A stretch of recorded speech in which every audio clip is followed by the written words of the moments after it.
नायगावचे उपविभाग अध्यक्ष या आहेत फातिमा फर्नांडेस आणि आपल्याकडे एक तक्रार घेऊन आले ते ह्युमन राईट्सचे मानवाधिकार आयोगाचे वसईचे अध्यक्ष दत्तात्रय मांडके।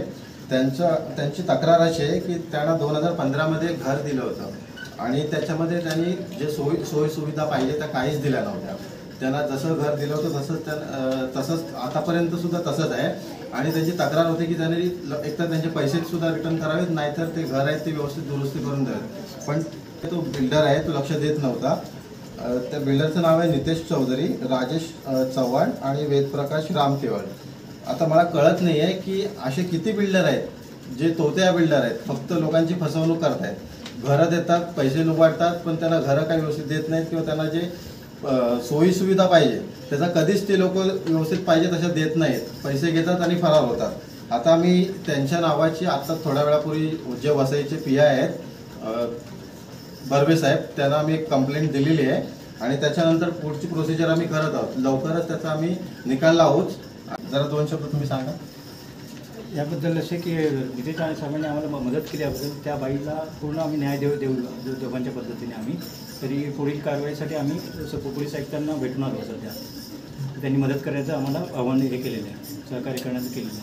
त्यामुळे आता नितेश साहेबांचा आणि सगळ्या महिला मंडळांचा मी माझ्यातर्फे आभार मानतो।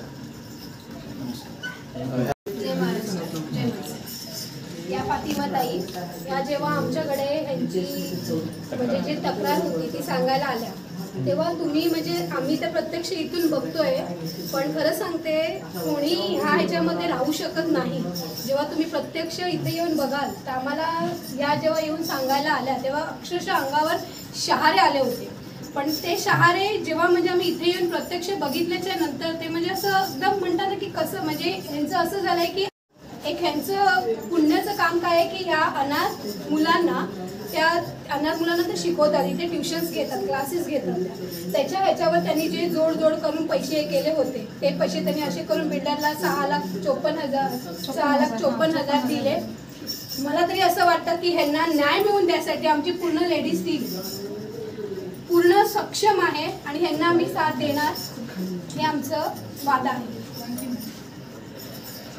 न्याय मिळवून तरी त्यांना देणार आणि म्हणजे त्यांनी सांगितलं होतं आम्हाला की आम्ही अशा प्रकारे राहते, अशा म्हणजे वातावरण वगैरे त्यांनी सांगितलं होतं, बिल्डिंगचं काम पण नाही। पण प्रत्यक्षात येऊन आम्ही बघितलं तेव्हा कळलं की बाबा खरंच आहे, म्हणजे राहण्याच्या लायकीचं घर नाहीच आहे ते। त्यांनी सांगितल्याप्रमाणे त्यांना ते न्याय मिळवून तरी आम्ही देणार, आमच्याकडून पुरेपूर प्रयत्न करणार आम्ही आणि आमची महिला मनसेची पूर्ण टीम त्यांना न्याय मिळवून देण्याचं काम करणार।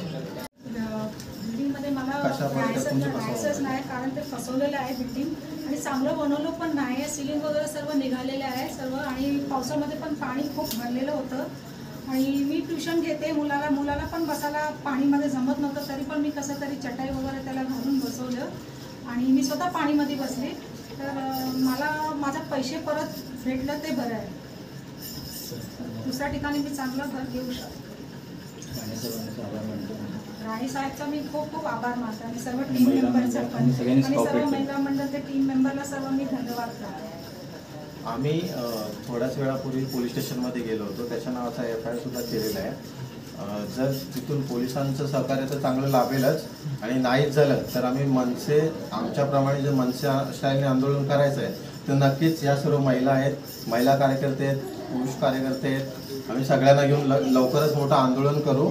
याच्यावरती जे जाब विचारायचे त्या बिल्डर लॉबीला ते नक्कीच आम्ही प्रयत्न करू की त्यांना न्याय मिळेल।